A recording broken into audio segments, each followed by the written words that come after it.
Bible dit que Dieu et le ciel sont saints. Et saint veut tout simplement dire parfait. Il est capital de comprendre que Dieu ne peut rien laisser d'imparfait entrer au ciel. Sinon, ce ne serait plus le ciel. La Bible dit aussi que nous avons tous un corps et une âme. À notre mort, notre corps est enterré ou incinéré. Mais notre âme, le vrai nous, vit pour toujours, soit au ciel, soit en enfer. Malheureusement, nous avons un problème, car la Bible dit que si nous avons enfreint une seule des lois de Dieu, par exemple, si nous avons menti une fois, triché une fois, détesté une fois, juste une fois, comme nous l'avons tous fait, soyons honnêtes, alors notre âme devient imparfaite et nous ne pouvons pas entrer au ciel. Connais-tu quelqu'un qui n'a jamais enfreint une seule des lois de Dieu? La réponse est évidemment non. Alors, voilà notre problème. Nous avons tous enfreint les lois de Dieu, c'est pourquoi nous avons tous une âme imparfaite. Ainsi, si à notre mort, notre âme peut aller soit au ciel, soit en enfer, mais que pour aller au ciel, nous devons avoir un casier judiciaire vierge, et aucun d'entre nous n'en avons un, alors cela signifie que nous allons tout droit en enfer. Cela peut sembler dur, et tu te demandes peut-être comment un Dieu plein d'amour a pu créer un lieu tel que l'enfer, et comment peut-il en plus y envoyer des gens? Alors pensons-y dans ce sens. Pense à quelqu'un que tu aimes vraiment. Maintenant, imagine que cette personne ait été assassinée. L'assassin est arrêté et plaide coupable. Mais tu es horrifié lorsque le juge dit « C'est très mal ce que vous avez fait. Mais parce que je suis un juge plein d'amour, je vais vous faire relâcher. » Tu serais très fâché, n'est-ce pas? Pourquoi? Parce que tu sais que lorsque quelqu'un enfreint la loi, il doit être puni. Sinon, il n'y a pas de justice. Donc l'enfer n'est pas une question d'amour, mais de justice.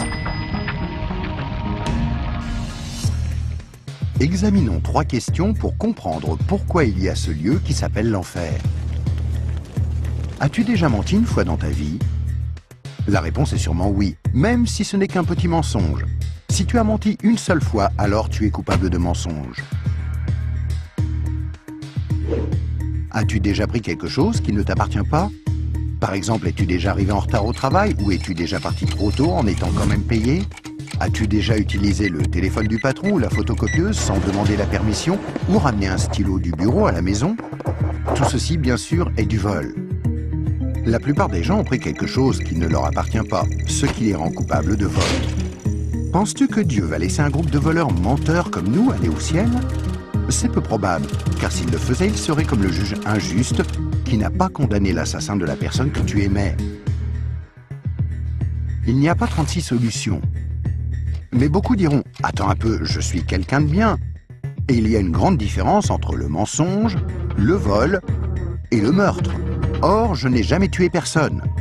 Mais ce qui est intéressant, c'est la façon dont Jésus a redéfini le mot meurtre. Il a dit, si vous avez détesté quelqu'un dans votre cœur, vous l'avez tué dans votre cœur. Alors, voici la dernière question. As-tu déjà détesté quelqu'un? La vérité, c'est que la plupart des gens ont déjà ressenti de la colère ou de la haine vis-à-vis des autres. Ce qui, selon Dieu, nous rend coupables de meurtre. Voilà la mauvaise nouvelle. Afin qu'il y ait une justice, il faut qu'il y ait un endroit comme l'enfer. Mais voici la bonne nouvelle. Et c'est là que Jésus entre en jeu. Ce qui distingue Jésus du reste du monde, c'est qu'il est parfait. Contrairement à nous, il n'a enfreint aucune des lois de Dieu. C'est pourquoi il a un casier judiciaire vierge, une âme parfaite. Imagine la scène avant que Jésus ne vienne sur terre, il y a 2000 ans. Jésus a regardé dans l'avenir et t'a vu ici aujourd'hui.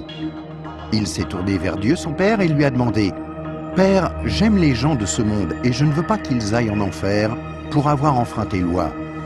Existe-t-il un moyen pour qu'ils soient pardonnés ?» Dieu le Père a regardé son Fils et a dit « Jésus, il n'y a qu'un moyen. Tu devras aller sur terre, devenir un être humain et vivre une vie parfaite. Puis tu mourras d'une mort cruelle sur une croix pour prendre la punition que les gens du monde méritent pour avoir enfreint mes lois. Quand tu auras fait ceci, le jour où ils te demanderont d'échanger leur casier judiciaire avec ton casier judiciaire parfait, alors il leur sera possible d'être pardonnés. » Jésus a accepté volontairement, et il y a 2000 ans, il est venu pour donner sa vie pour nous, pour payer le prix de toutes les lois de Dieu que nous avons enfreintes. Or, il n'y a pas de plus grand amour que lorsque quelqu'un donne sa vie pour nous. Mais il y a encore autre chose que nous devons faire pour être pardonnés. Il y a 3 événements principaux dans la vie de chacun. La naissance et la mort, mais nous n'avons aucun contrôle là-dessus. Mais il y a aussi le 3e, le jour où nous demandons à Jésus de nous pardonner, quand nous lui demandons de nous donner son casier judiciaire vierge. Il y a certaines idées reçues à ce sujet, mais dans la Bible, le principe du pardon de Dieu est clair. Nous ne sommes pas pardonnés en étant baptisés ou confirmés, ni même en priant occasionnellement, ou en allant à l'église, ou en croyant en Dieu, ou en essayant d'être bons. Ce sont toutes de bonnes choses, mais aucune ne nous accorde le pardon. Jésus a dit qu'il y a 2 choses que nous devons faire pour être pardonnés. La première est que nous devons avoir la volonté de nous détourner de tout ce que nous savons être mal et demander pardon à Dieu. Remarquez le mot « volonté ». Il y a peut-être certaines choses que nous nous sentons incapables de renoncer par nos propres forces, telles que dépendance, mauvaises habitudes ou des obsessions. Mais là n'est pas le problème. Dieu nous aidera du moment que nous en avons la volonté et que nous voulons nous détourner de ces choses-là et demander pardon à Dieu. La deuxième chose que nous devons faire, c'est faire totalement confiance à Jésus. Si Dieu t'a créé, ainsi que l'univers tout entier, ne penses-tu pas qu'il mérite d'être la personne au centre de ta vie? Faire totalement confiance, c'est reconnaître que Jésus est ton sauveur et accepter de le suivre. Quand tu es né, c'est comme si Dieu avait ouvert un livre sur ta vie. Maintenant, garde en tête que Dieu voit tout ce que tu fais. Il connaît chaque attitude, chaque pensée, chaque motif et chaque action. À chaque fois que nous brisons juste une des lois de Dieu, c'est écrit dans ce livre. Tu imagines bien qu'à la fin de nos vies, il y a toute une bibliothèque de livres contre nous. Mais quand tu te tournes vers Jésus et que tu lui fais confiance, il se passe quelque chose d'incroyable. C'est comme si Jésus prenait ton livre et se tenait en haut d'une falaise et déchirait toutes les pages. Le casier judiciaire entier de tout ce que tu as fait de mal et les jeter dans la mer la plus profonde. Il promet de ne plus jamais se rappeler de toutes ces choses. Jésus prend ensuite une copie de son casier judiciaire vierge que tu lui as demandé de te donner et il la glisse entre les 2 couvertures du livre où ton nom est inscrit. Ce nouveau livre est gardé précieusement au ciel. Le miracle est que l'on ne touche plus à ton livre à partir du moment où tu demandes à Jésus de te pardonner et jusqu'à ta mort. Même si tu fais des erreurs et brises encore les lois de Dieu. Devenir un chrétien ne te rend pas parfait sur le coup, et tu ne peux pas non plus dire une prière rapide et ensuite retourner à ton ancienne manière de vivre. Rappelle-toi, Dieu t'a pardonné pour toujours quand tu lui as demandé le casier judiciaire vierge de Jésus. Tout ce qu'il demande, c'est que tu lui soumettes tout et le laisses te purifier jour après jour. Quand tu mourras, tu passeras en jugement devant Dieu.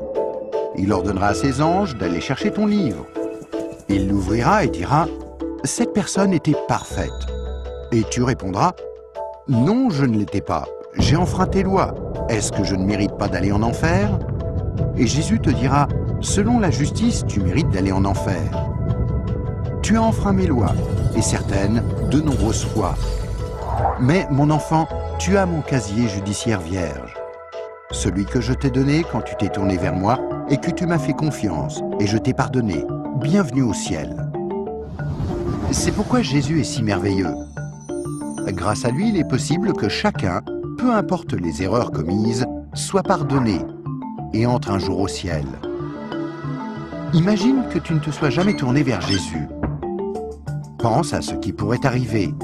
Quand tu mourras, tu iras devant Dieu lors du jugement et Dieu te dira « Je suis désolé, je ne peux pas te laisser entrer au ciel, je dois t'envoyer en enfer. Tu ne m'as jamais demandé de te pardonner. Je t'aimais tellement que j'ai tenté par 6 façons différentes d'attirer ton attention. Premièrement, je suis mort sur la croix pour prendre sur moi ta punition. Deuxièmement, quelqu'un t'a expliqué d'une manière simple que tu pouvais être pardonné. Troisièmement, il y avait des églises à travers le monde. Certaines étaient bonnes, d'autres moins bonnes. Tu aurais pu trouver les bonnes. Quatrièmement, je t'ai donné une conscience pour que tu distingues le bien du mal. Cinquièmement, j'ai créé un monde si beau.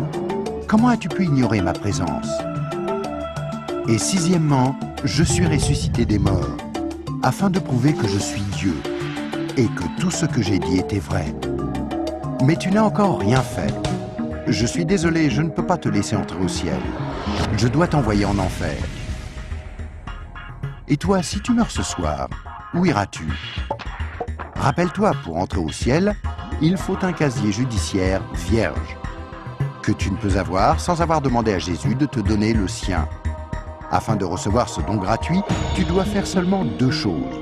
Tout d'abord, tu dois vouloir te détourner de tout ce qui est mauvais dans ta vie et demander pardon à Jésus. Et deuxièmement, tu dois faire totalement confiance à Jésus. À moins de faire ces 2 choses, il t'est impossible d'être pardonné et à ta mort, il te sera impossible d'entrer au ciel. Ce qui est affreusement triste, parce que c'est la raison pour laquelle Jésus est mort pour toi.